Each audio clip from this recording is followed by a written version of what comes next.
Kodėl aš dalinuosi jogos nidros praktikomis? Matai, mes esame taip labai įpratusios gyventi savo kūne, mes esame taip labai arti jo, kad mes nepastebime, kaip labai mes esame įsitempusios, kiek daug įtampos gyvena mumyse. Kai kitą kartą emociškai į kažką sureaguosi, tu pastebėk, kas nutinka tavyje. Įtampa kažkur tai atsiranda. Galbūt tai yra žandikaulis, galbūt pečiai, galbūt skrandis, o galbūt šlaunys įsitempia.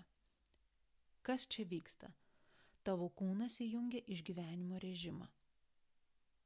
Jis yra pasiruošęs gintis arba bėgti ir tai yra nuostabu, nes tavo kūnas yra nuostabus įrankis.